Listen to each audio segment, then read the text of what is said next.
Valens Research, Uniform Financial Analytics. What are the distortions that as-reported metrics are showing us for Paychex, and why can uniform accounting give us a better level of insights? And so here what you'll see is when you come to the Valens Research app, the first thing that you always see when you load a company is this page. We call this page the Performance and Valuation Prime page, or the PVP for short. Why do we call it Performance and Valuation Prime? Because the name says what it does. You'll notice that's a theme here at Valens. Uniform accounting because it's uniform. The Performance and Valuation Prime chart because we're showing the performance of a company and the valuations of a company. And so looking at this, right, the first chart that you can see here is ROA Prime. What does that mean? That means return on assets, right? And so what we show you here is we show you two important things. The first thing we show you is these orange bars. These orange bars are the distorted as reported GAAP return on assets for Paychex.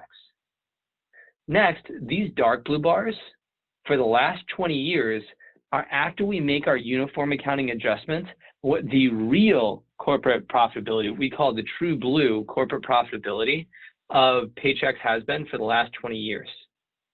Now, the first thing that should immediately jump out to you in this chart is how much higher those blue bars are than the orange bars you're looking at. On an as-reported basis, you'd think that Paychex is throwing off a 10% ROA. That's actually pretty impressive, by the way. The 10% ROA is very healthy. The corporate average return on assets right now is around 12% on a uniform accounting basis. So if you're looking at a 10% return, you have a very, very healthy return. But what's important about Paychex is you would think Paychex was an average business at best if you're looking at the as-reported metrics, when in reality, Paychex is generating a 63% ROA, 6 times higher than the as-reported metrics, and also 5 times higher than corporate average profitability.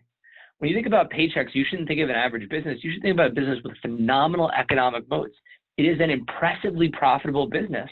And if you don't understand that, you're not going to understand other issues when you're analyzing the company. When you think about Paychex economic moat, right, and the sustainable growth period that they have and the sustainable period they have to earn high returns, well, if you think that they're an average business, you think that they're going to have lots of competition that's going to easily take their lunch. But in reality, and right, you would think about names like, ADT who are competitors, things like various of the other companies that are also in this space. And you'd say, oh, these companies are going to disrupt Paychex because Paychex clearly doesn't have competitive moats anyways. When we look at it from a 60% ROA perspective, what we can realize is that's actually not true. Paychex has phenomenal competitive moats. Even with all the competition that they've seen, they've sustained these high returns. That gives us a different perspective of the business and what we should expect in terms of how successful competition is going to be in the future. The next chart we're going to look at is the asset growth tab. Again, same idea. The orange bars represent the distorted as reported asset growth for this company, how much this company is investing. Well, the true blue uniform accounting metrics show you what the real investment rate for this business is. And the way to really think about this is these two charts combined help us understand corporate performance. How good is a business and how much is the company reinvesting? You can also almost think about these as combined. These give you a better window into free cash flow, right? They give you a better window into, is this company really throwing off cash and really reinvesting in the business? Or is it not reinvesting while throwing off a lot of cash? Or is it not throwing off any cash and it's reinvesting? And each of those three kinds of businesses means different conclusions for investors in terms of what they should be looking for management teams thinking about in terms of performance. We're going to get, by the way, to these last 5 bars on both of these in a moment. But first, let's go to the next 2 charts. These next 2 charts are both the price to book, what we call value to asset prime ratio, which is a cleaned up price to book asset metric relative to the traditional as reported price to book equity metric that you might normally see people refer to. And then this right here is our forward VE, which is our cleaned up adjusted PE metric. The orange bars here are the orange as reported PEs, while the blue bars are the uniform accounting PEs. For Paychex, you can see actually the two are pretty close, which shouldn't be surprising. The last chart here is TSR-R. Total shareholder return is what TSR stands for. Total shareholder return means the income that you as an investor would make, the return you as an investor would make when you combine the dividends that a company pays, and also the stock price appreciation in a given year. That last tiny r, that's relative to the market, in this case, the S&P 500. When you see this line going up, that means the company has outperformed. When you see it going down, it means it's underperformed. When it's flat, that means it's performed in line with the market.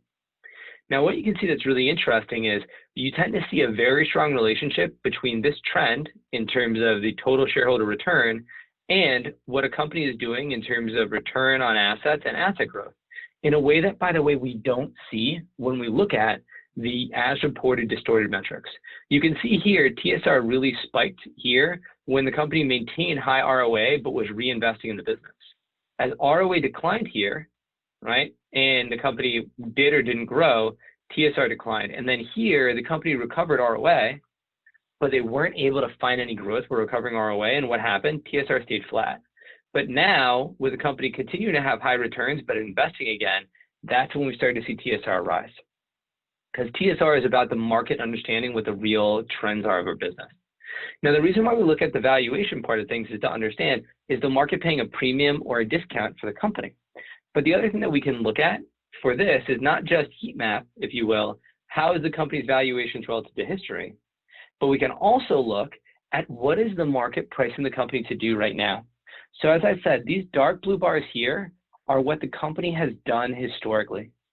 These two lighter blue bars are what sell-side consensus analyst forecasts, what Wall Street estimates are for Paychex to do for the next 2 years. When we take those numbers and we put them through the uniform accounting framework and clean up all the noise. Lastly, these 3 white bars at the end here and these 2 white bars at the end here are the most important bars. These bars say at a $24 billion market cap and a $68 stock price for Paychex, this is what the market is pricing Paychex to do. So if Paychex can have returns higher than 56% and growth higher than 6% in the next few years, Paychex is undervalued. If we think that, let's say that we think that Paychex can have returns that are going to be at these 55% levels, but Paychex also isn't going to grow as much. Well, if that's the case, I can open up this really simple tool here, the embedded expectation tool, and I can say, what would what would Paychex be worth? Paychex in that situation would be worth $52, 22% less than the current stock price. But let's say instead, I think that they're going to have a 64% ROA in line with what they did in 2020, and they're going to grow at 3% a year, a little bit higher than average US GDP growth. If that's the case, well, the company is slightly undervalued. It's basically fairly valued here. But the powerful thing is what we start with always is understanding what the market is pricing in for a company. And after we understand what the market is pricing in for a company, then we can actually decide, do we have a divergent view from the market? Because if we don't, well, once we see through the as reported distortions, we can understand is, yeah, the market gets this company, but if we do think that the market's white bars are wrong for this company, we might have our undervalued or overvalued company. But the important thing is, if we're going to decide things like, do we expect 64% ROA to maintain going forward? Do we expect this company to be able to grow? We need to understand, where is the company coming from, right? If you thought of the fact that you've got Paycom and all these others and ADT, et cetera, entering and pushing Paychex and competing in its market, and you knew that Paychex already didn't have a very strong competitive moat, well, you might expect returns to fade faster. But if you know that even with all that competition, Paychex has maintained incredibly high profitability, well, you're going to have a different perspective when you think about whether or not the market's white bars are right or not. Valens Research, the world's leading source for uniform financial analytics.